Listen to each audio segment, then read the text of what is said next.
Go ahead, if you don't care. So the problem of practice was, well, using the inquiry design model to design authentic arguments, projects, and presentations, develop critical thinking, communication, collaboration, and creative thinking skills.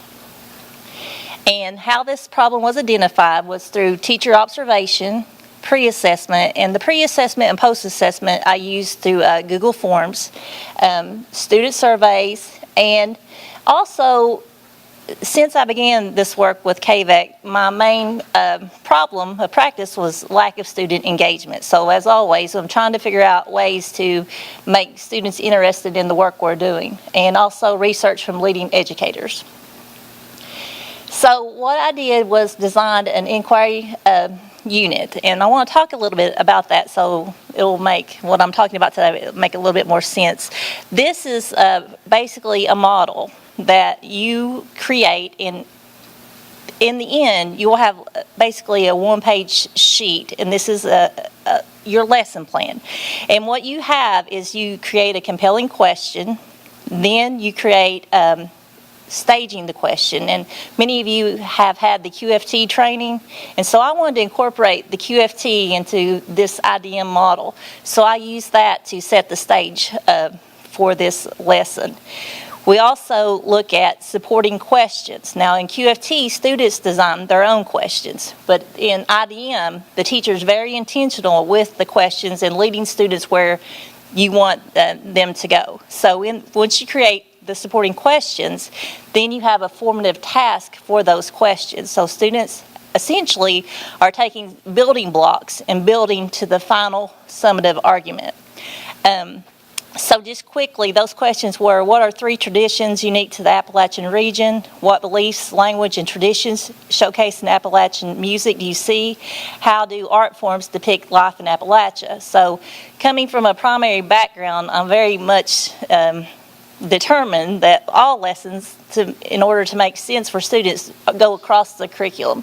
So I collaborated with the physical education teacher, with the music teacher, in order for this to be a full experience for the students.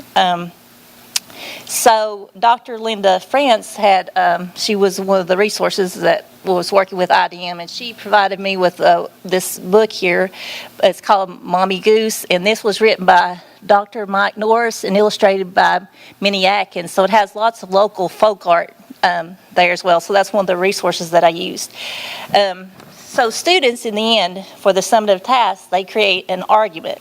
And this argument is to tell what makes them unique, what makes Appalachia unique. And so they made presentations, and one of the focus of this unit was to see if students creating presentations, looking at their video, and then critiquing themselves. Students critique, they critique themselves, and the teachers critique, and then they redo their video in order to get up in front of a national audience. So students become very aware of what it takes in order to make a good presentation.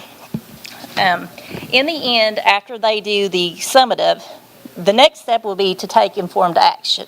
So they would maybe research methods and ways in which we can make Appalachia, the perception of Appalachia, different, so change the perception. So they might actually create a blog post, or they might actually write to their state agencies. So, that being said, go ahead and move there. This is just some of the elements that were included in this IDM. Okay, you go ahead. And again, lots of resources, trying to include lots of technology. As I said, when you have the supporting question, you have the formative task, but you also have vetted resources. And so KVEC has provided us with iCurio, so students were able to actually use iCurio and develop digital posters as well. Okay.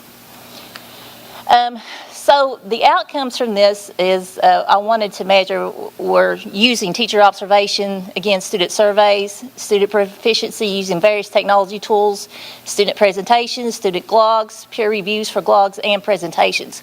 Those peer reviews were also developed by students as well. Next steps, I'm going to compare observations and student performance to previously taught instructional units and compare the differences in student engagement and interest. So to ensure this was a quality effort, I taught this unit in 3 separate classrooms using the traditional method in 2 classes and the IDEA model in 1 class. I'm going to continue to use technology in daily instruction, continue to receive student feedback, and continue to provide students the opportunity to use digital fluencies in daily instruction.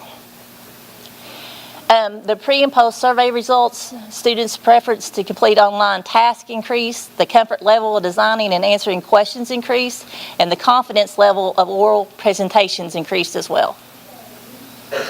So now I'd like to show you 2 things. One thing is C3 teachers, and this unit was actually published in C3 teachers, and I collaborated with Patricia Allen, Patricia Dye, and Ryan New. And if you'd like to check out this unit, you can go to C3 Teachers, and the link will be provided in the QR code that you have there, so you can check the unit out. And then have just a little clip of a student and his thoughts on public speaking.